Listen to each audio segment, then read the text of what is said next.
நல்லவர், அவர் கிருபை என்றும் உள்ளது. கூடி வந்த ஒவ்வொருவருக்கும் கர்த்தருடைய நாமத்தினால் என்னுடைய வாழ்த்துக்களை தெரிவித்துக் கொள்கிறேன். இந்த நாளிலே கூட கர்த்தருடைய வார்த்தை என்னவென்றால் 1 சாமுவேல் 30வது அதிகாரம் 1 முதல் 6 முடிய. தாவீதும் அவன் மனுஷரும் 3ஆம் நாளிலே சிக்லாவுக்கு வந்து சேருகிறதற்குள்ளே அமலேக்கியர் தென்புறத்து சீமையின் மேலும் சிக்லாவின் மேலும் விழுந்து சிக்லாவை கொள்ளையடித்து அதை அக்கினியில் சுட்டெரித்தார்கள். அதிலிருந்து ஸ்திரீகளாகிய சிறியவர்களையும் பெரியவர்களையும் சிறைப்பிடித்து ஒருவரையும் கொன்று போடாமல் அவர்களை பிடித்து கொண்டு தங்கள் வழியாய் போய்விட்டார்கள். தாவீதும் அவனுடைய மனுஷனும் வெளியில புறப்பட்டு போயிருக்காங்க. வெளியில புறப்பட்டு போனவங்க சிக்லாவுல இருக்கிறாங்க. அந்த இடத்துல சிக்லா என்ற பகுதியில தாவீதும் அவனுடைய சேர்ந்த ஜனங்களும் அவனுடைய மனைவிமார்கள், அவனுடைய பிள்ளைகள், தாவீதுனுடைய இனபன ஜந்துக்கள், நண்பர்களுடைய குடும்பங்கள் எல்லாரும் அந்த இடத்துல வசிக்கிறாங்க. அந்த இடத்துல இருக்கிறாங்க. ஒரு கூட்ட ஜனங்கள் அந்த இடத்துல இருக்கிறாங்க. அந்த இடத்துல என்ன நடக்குது? ஒரு காரியம் நடக்குது. அந்த இடத்துல தாவீதும் அவனுடைய சேர்ந்தவளும் இருக்கிறாங்கன்னு கேள்விப்பட்ட உடனே அமலேக்கியர்கள் என்ன பண்றாங்க? தென்புறத்து சீமையின் மேலும் சிக்லாவின் மேலும் விழுந்து அவங்களுடைய மனைவிமார்கள், குடும்பங்கள் எல்லாம் இருக்கிறாங்க. அந்த மனைவியை சேர்ந்த அந்த கணவர்மார்கள் எல்லாரும் தாவீதோடு கூட வெளியில புறப்பட்டு போயிருக்கிறாங்க. பெண்களும் குழந்தைகளும் ஆடு மாடு சகல வஸ்துக்களும் அந்த இடத்துல இருக்குது.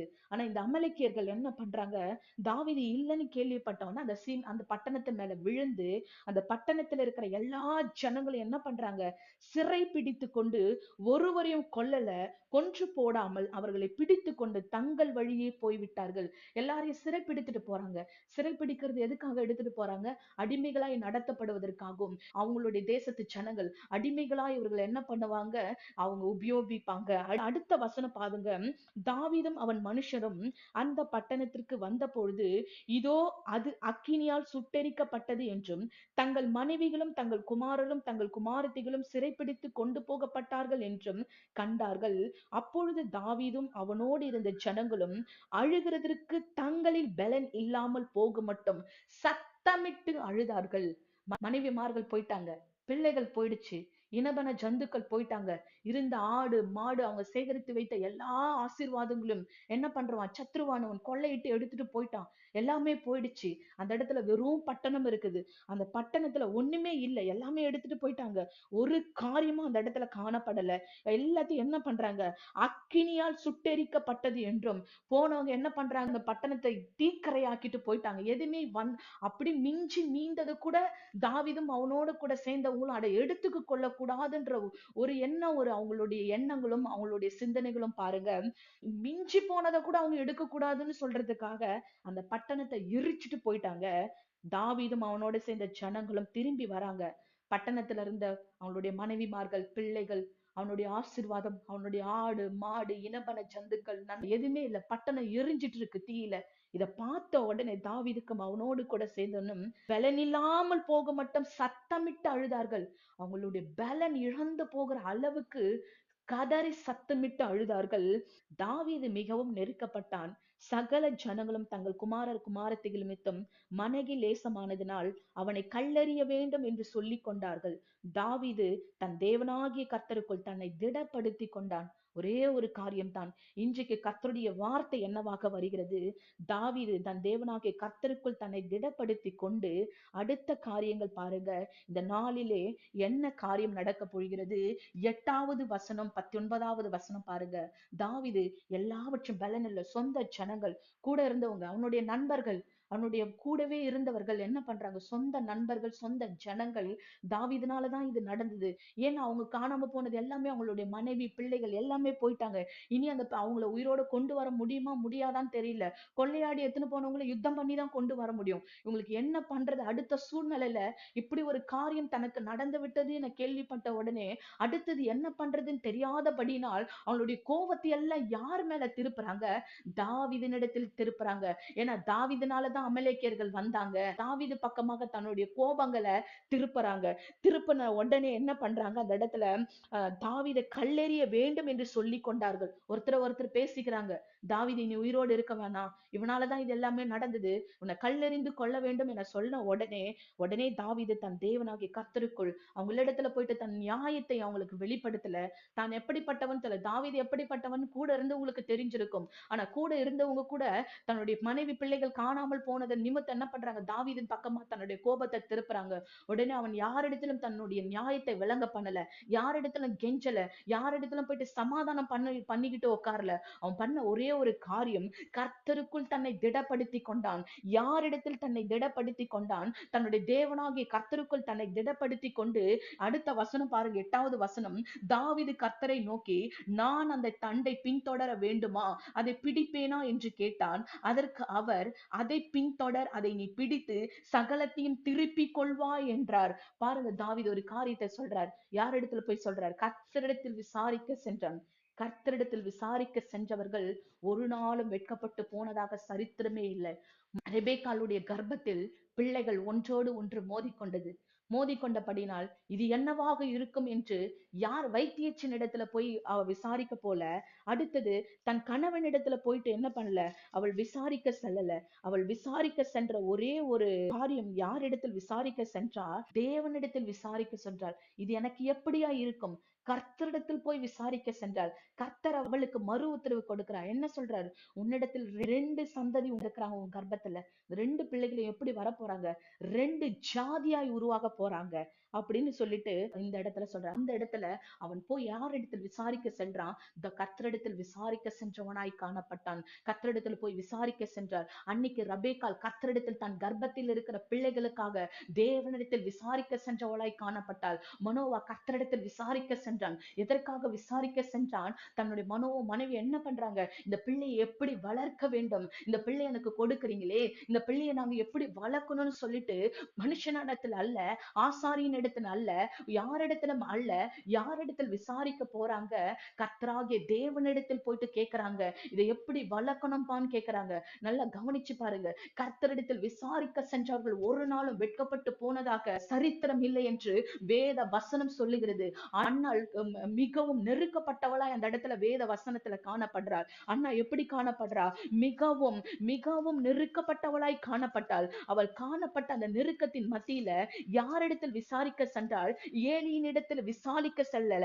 சிலோவில் இருக்கிற தேவாலயத்துல யாரிடத்தில் போனால், தேவாலயத்தில் உட்கார்ந்து கொண்டிருக்கிற அந்த ஆசாரியின் இடத்தில் விசாரிக்க செல்லல. அவள் யாரிடத்தில் விசாரிக்க சென்றால், கர்த்தராகிய தேவனிடத்தில் விசாரிக்க சென்றவளாய் காணப்பட்டது.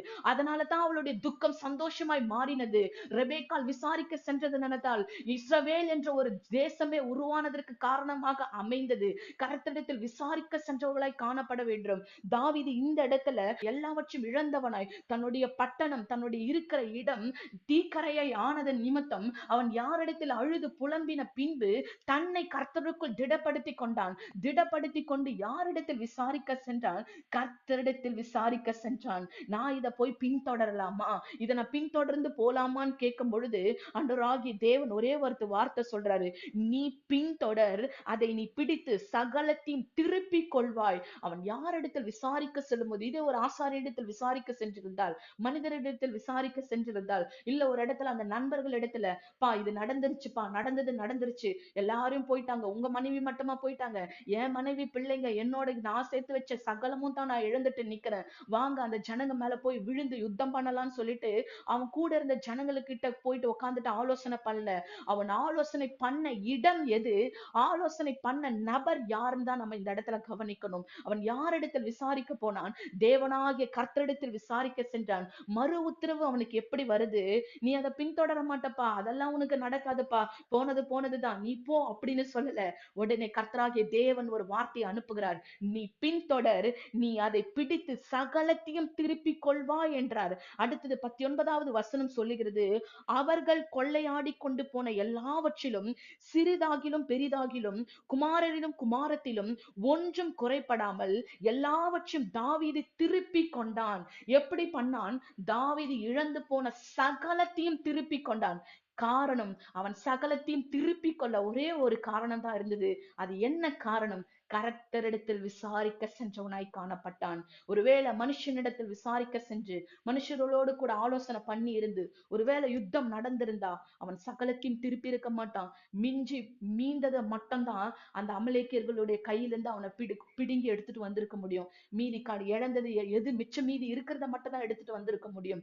ஆனால் அவன் விசாரிக்க சென்ற இடம் தான் இந்த இடத்துல பெரிய விஷயம், ஒரு ரகசியம். அவன் விசாரிக்க சென்ற இடம் தேவ சமூகம். விசாரித்த நபர் தேவனாகிய கர்த்தரிடத்தில் விசாரிக்க சென்றான். அதனாலதான் 19வது வசனம், ஒன்றும் குறைபடாமல் அவன் எதெல்லாம் கொண்டு போனாங்களோ அது எல்லாவற்றையும் என்ன பண்ணான், சகலத்தையும் அவன் திருப்பி கொண்டவனாய் காணப்பட்டான். கர்த்தரிடத்தில் விசாரிக்க போக வேண்டும். தேவனாகிய கர்த்தரிடத்தில் விசாரிக்க செல்லும் பொழுது நீங்க நல்லா பழைய ஏற்பாட்டு காலத்துல இருந்து புதிய ஏற்பாட்டு நாட்கள் வரையும் பாருங்க, யாரெல்லாம் கர்த்தரிடத்தில் விசாரிக்க போனாங்கன்னு ஒரு லிஸ்டே எடுக்கலாம். மோசே பாருங்க, ஒவ்வொரு காரியத்தையும் கர்த்தரிடத்தில் விசாரித்து பெற்றுக்கொண்டவராய் காணப்பட்டார். அதனாலதான் அவ்வளோ லட்ச ஜனங்களையும் அவரால் வழி நடத்த முடிந்தது.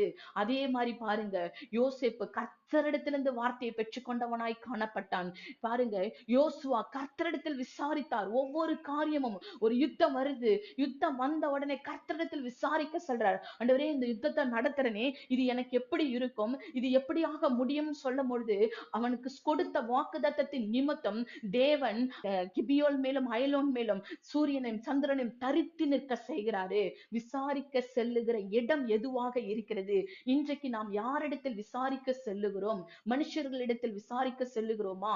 கர்த்தராகிய தேவனிடத்தில் முதலாவது விசாரிக்க செல்கிறோமா?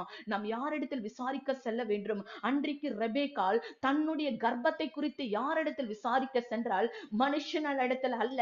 எனக்கு இது எப்படி இருக்கும், எனக்கு இது நான் சுகப்பிரசவமா, இல்ல பிள்ளைய ஒன்னோட ஒண்ணு மோதிக்குதே, இது என்னவா நடக்க போகுதுன்னு சொல்லிட்டு மனுஷனிடத்திலோ வைத்தியரிடத்திலோ விசாரிக்க செல்லை, கர்த்தராகிய தேவனிடத்தில், கர்ப்பத்தை உருவாக்கின தேவனிடத்தில், அவளுடைய கர்ப்பத்தில் பிள்ளைகளை கொடுத்த தேவனிடத்தில் விசாரிக்க சென்றால், இது எனக்கு எப்படியாக இருக்கும் ஆண்டவரேன்னு சொல்றா.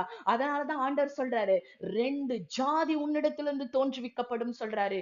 இங்க ஒரே ஒரு காரியம், மோசே இஸ்ரவேல் ஜனங்களை வழி நடத்தும் பொழுது மோசே போய் விசாரிக்க சென்றார் தேவனிடத்தில். மோசே 40 நாள் அளவும் ஆண்டவர் சொல்றார், மோசே உன்னை சுத்திகரிப்பு பண்ணிக்கோ, உன்னை ஆயத்தம் படுத்திக்கோ, ஆயத்தப்படுத்தி கொண்டு நீ நான் சொன்ன மலையின் மேல் நான் குறிப்பிட்ட இடத்துல ஏறி வான்னு சொல்றாரு. முதலாவது தன்னை சுத்திகரிப்பு பண்ணி கொண்டு ஆயத்தப்படுத்தி கொண்டாரு. ஆண்டவர் கூப்பிட்டாரு, எழுந்து ஓடல, தன்னை சுத்திகரிப்பு பண்ணிக்கொண்டு ஆயத்தப்படுத்தி கொண்டு மலையின் மேல் தேவன் குறித்த அந்த மலையின் உச்சிக்கு அவர் கடந்து சென்றார். கடந்து சென்று என்ன பண்ணணும், ஏது பண்ணணும், ஒவ்வொரு காரியத்தையும் பெற்று கொண்டவராய் காணப்பட்டார். நோவாவும் தன் குடும்பத்தையும் காக்கப்பட்டதற்கு ஒரே ஒரு காரணம், அவன் தேவனிடத்திலிருந்து பெற்றுக்கொண்ட வார்த்தை. ஆண்டவரே, இதை எப்படி செய்யணும், ஆண்டவர் இன்ஸ்ட்ரக்ஷன் கொடுக்கிறாரு, இதை இந்தந்த முழத்திலும் இந்தந்த அகலத்திலும் நீ கட்டுன்னு சொல்றாரு. அதனாலதான் அந்த குடும்பம் பேழையின் உள்ள வைத்து காக்கப்பட்டது.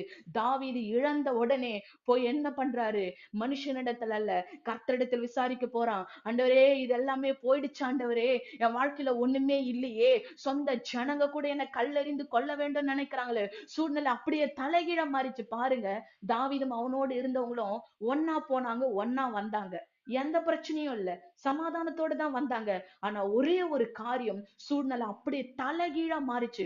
கூட வந்தவங்க என்ன பண்றாங்க, உடனே கல்லெறிஞ்சு இவனை கொன்னுடணும்னு முடிவு பண்ணாங்க. இவனை கொன்னு போடணும், இவனை உயிரோடு இனி வைக்க கூடாதுன்னு சொல்லிட்டு கூட இருந்தவங்க கூடவே சாப்பிட்டு இருப்பாங்க, கூடவே நடந்திருப்பாங்க, கூடவே போனாங்க, எல்லாமே கூடவே பண்ணாங்க. ஆனா சூழ்நிலை தலைகீழா மாறினது. கூட இருந்தவங்களை என்ன பண்ணாங்க, இவனை உயிரோட வைக்க கூடாது, இனி இவனை கொன்னு போடணும்னு முடிவு பண்ணாங்க. முடிவு பண்ண அடுத்த செகண்ட் கர்த்தருக்குள் தன்னை திடப்படுத்தி கொண்டவனாய் கர்த்தரிடத்தில் விசாரிக்க சென்றான். சகலத்தையும் இழந்த சகலத்தையும் என்ன பண்றாரு, அவர் பெற்றுக்கொண்டவராய் காணப்படுகிறார். கர்த்தரிடத்தில் இது மாதிரி அநேகர் கர்த்தரிடத்தில் விசாரிக்க சென்றார்கள். ஏன், இயேசு கிறிஸ்து கூட தன் தேவனாகிய கர்த்தருக்குள் தன்னை திடப்படுத்தி கொண்டு பாரமான சிலுவை, அந்த சிலுவையை சுமந்து கொண்டு கொல்கதா மலை வரை நடந்து போனமே ஆண்டவரே, இது எப்படி இருக்க போகுதுன்னு சொல்லிட்டு அவர் போய் கெத்செமனே தோட்டத்துல தன்னுடைய வேர்வை ரத்த துளிகளாய் மாறும் வரை என்ன பண்றாரு, ஜெபிக்கிறாரு. பிதாவே, இந்த பாத்திரம் என்னை விட்டு நீங்குமானால் என்னை இதை நீக்கி போடுங்கன்னு கேட்கிறார். தேவதூதன் வந்து அவரை தேற்றுகிறார். கர்த்தருடைய ஆவியானவர் எப்படி தேற்றுகிறார், தேவனிடத்தில் விசாரிக்க சென்றார். மறுநாள் கர்த்தர் அவரை பலப்படுத்தினார். அந்த பாரமான சிலுவைகளை சுமக்க உங்களுடைய அக்கிரமத்தையும் என்னுடைய அக்கிரமத்தையும் அவரால் சுமந்து கடந்து போக முடிந்தது. நாம் யாரிடத்தில் விசாரிக்க செல்லுகிறோம்? ஆயத்தப்படுத்திக் கொள்ளுகிறோமா? தேவனிடத்தில் விசாரிக்க செல்லுகிறாய் காணப்பட வேண்டும்.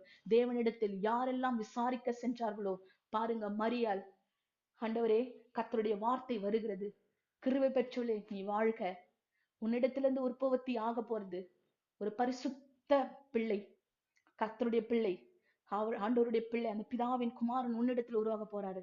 உடனே மரியாள் தன்னை தாழ்த்தி கொண்டு, ஆண்டவரே நான் அடிமை, ஆண்டவருக்கு இதோ நான் அடிமைன்னு சொல்லி கர்த்தரிடத்தில் விசாரிக்க செல்லுகிறார். கர்த்தரிடத்தில் விசாரிக்க செல்ல வேண்டும். கர்த்தரிடத்தில் விசாரிக்கிறவர்களுக்கு இன்றைக்கு வேணா சூழ்நிலைகள் தலைகீழா இருக்கும். அன்னைக்கும் தாவீதுக்கு சூழ்நிலை அப்படிதான் இருந்தது. ஆனால் விசாரிக்க சென்றவன் ஒன்று குறையாமல் சகலத்தையும் திருப்பி கொண்டவனாய் காணப்பட்டான். எசேக்கியாக்கு ஒரு நாள் குறிச்சார் ஏசாயா தீர்க்கதரிசி. ஆண்டவர் குறிச்சு அனுப்புறாரு, போ அவன் வீட்டு காரியத்தை ஒழுங்குபடுத்த சொல்லு, அவனுக்கு மரணத்தை நான் நிச்சயித்துட்டேன், அவன் மறிக்க போறான், நீ போய் சொல்லுன்னு சொல்றாரு. உடனே எசேக்கியா என்ன பண்றாரு? எசேக்கியா ராஜா சுவர்புறமாக திரும்பி ஆண்டவரிடத்துல அழறாரு, ஆண்டவரிடத்துல கேட்கிறாரு, கெஞ்சறாரு, கெஞ்சி பிரார்த்திக்கிறார், ஆண்டவரே என்ன ஒரு விஷயம் நினைத்தருளும், என்ன நினைவுங்க ஆண்டவரே, என் காரியங்களை நினைவுங்க, நினைச்சு பாருங்கன்னு. ஏசாயா தீர்க்கதரிசி முற்றத்தை கடந்து போகிறதுக்கு முன்னாடியே பாகையை நான் திருப்பினேன், அவனோட வருஷங்களோட ஆயுசு வருஷங்களை 15 வருடத்தை நான் கூட்டினேன்னு சொல்லி அனுப்புறாரு. வார்த்தை எப்படி மாறிச்சு பாருங்க. ஒவ்வொருவருக்கும் கர்த்தரிடத்தில் விசாரிக்க சென்றவர்களுக்கு சூழ்நிலை மாறினது, வார்த்தை மாறினது, வாழ்க்கை மாறினதாய் காணப்பட்டது. இன்றைக்கும் நாம் நம்மளுடைய குடும்பத்திற்காக, அன்றைக்கு தாவீது தன் குடும்பத்திற்காகவும் தன் பிள்ளைகளுக்காகவும் தன்னுடைய ஜீனபன சந்துக்களுக்காகவும் அவன் யாரிடத்தில் விசாரிக்க சென்றான்? கர்த்தரிடத்தில் விசாரிக்க சென்றான். மோசே தன்னுடைய ஜனங்களுக்காக ஆண்டவரிடத்தில் போய் ஆயத்தம் பண்ணி கொண்டு தன்னை சுத்திகரித்துக் கொண்டு ஆண்டவரிடத்தில் விசாரிக்க செல்லுகிறான். அதனால தான் கானான் தேசத்திற்கு பிரவேசிக்க அவங்களால முடிந்தது, வாக்குத்தத்தம் பண்ணப்பட்ட தேசத்துல. அதனால நாம இன்றைக்கு இந்த நாளில நம்மளை நாமே ஆயத்தப்படுத்திக் கொண்டு நம்மளுடைய குடும்பங்களுக்காக உத்தரவாதம் பண்ணி ஜெபிக்கும் பொழுது ஒன்று குறையாமல் சகலத்தையும் அவன் திருப்பி கொண்டவனாய் காணப்பட்டான். அதே போல ஒன்று குறையாமல் ஆண்டவர் நமக்கு எதெல்லாம் முன்குறித்து வைத்திருக்கிறாரோ சகலத்தையும் நம்மால் திருப்பி கொள்ள முடியும். தேவன் தாமே இந்த வார்த்தையின் பிரகாரமாய் நம் ஒவ்வொருவரையும் ஆசீர்வதிப்பாராக. ஆமென்.